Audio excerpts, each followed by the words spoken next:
ये कहानी दुनिया की सबसे फेमस हॉरर मूवीज में से एक the exorcism of Emily Rose के बारे में है।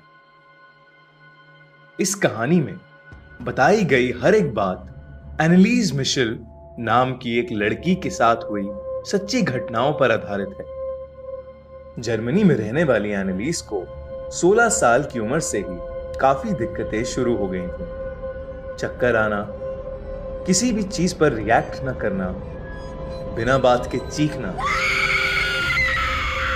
नींद में चलना, ये सारी प्रॉब्लम्स एनालीज की लाइफ में आम बात हो गई थी। एक बार उसे बहुत बुरी तरह फिट्स यानी मिर्गी के दौरे पड़ रहे थे और उसका शरीर बुरी तरह कांप रहा था। उसके घर वालों ने तुरंत उसे डॉक्टर को दिखाया।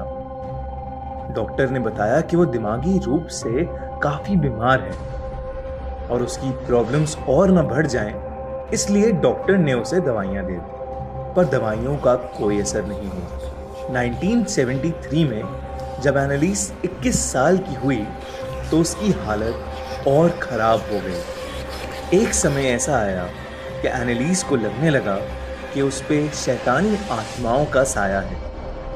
वो जहां भी जाती वहां उसे शैतान का चेहरा दिखता। कई बार तो उसे ऐसा लगता था कि आत्माएं उसके कानों में बोल रही हैं, तू पापी है, तुझे सजा मिलेगी, तू नरक में सड़ेगी, नरक में। उसकी हालत बिगड़ती ही जा रही थी। ना वो चर्च के अंदर घुस पाती थी और ना ही किसी भगवान की तस्वीर देख पाती थी। थोड़ा और वक्त बीता तो एनालीज की हरकतें और अजीब हो गईं।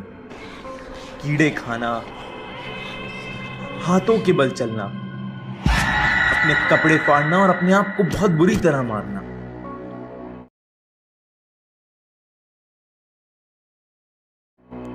ये सब देखकर उसके घर वाले बहुत डर गए और उन्हें भी यकीन हो गया कि वो पोजेस्ड है। उन्होंने चर्च के प्रीस्ट से मदद मांगी तो उन्होंने मना कर दिया, पर बहुत बुलाने पर जब वो उनके घर गए तो वहां का माहौल देख के वो दंग रह गए। एनालीज प्रीस्ट को देखकर चीख चीख के अपना सर दीवार पर मारने लगी और किसी अलग ही भाषा में जोर जोर से बात करने लगी। इतना ही नहीं, उसने गुस्से में आकर एक हाथ से पलंग उठाकर दोनों प्रीस्ट की तरफ फेंका। ये सब देखकर उन्हें भी ये एहसास हुआ कि एनालीज किसी बहुत ही शैतानी आत्मा से पोजेस्ड है और वो उसकी मदद करने के लिए तैयार हो गए। इसी के लिए उन्होंने एनालीज का एक्सोर्सिज्म करने का फैसला किया। एक्सोर्सिज्म यानी इंसान के शरीर से किसी भी तरह की शैतानी आत्मा को बाहर निकालने का तरीका।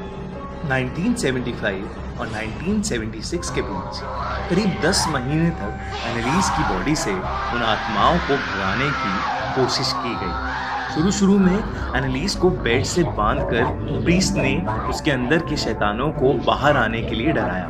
इसके जवाब में आत्माओं ने गुस्से में एनालीज की बॉडी को बहुत हर्ट किया।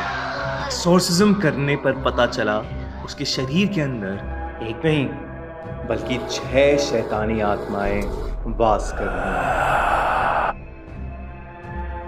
इसी दौरान एनालीज ने खाना पीना छोड़ दिया था और वो बहुत वीक हो गई थी।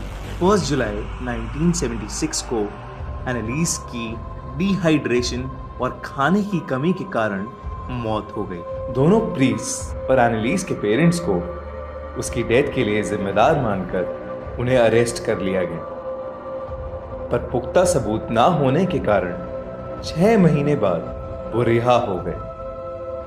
एक्सोर्सिज्म के वक्त एनालीज की वो आवाजें आज भी उनके कानों में गूंजती हैं।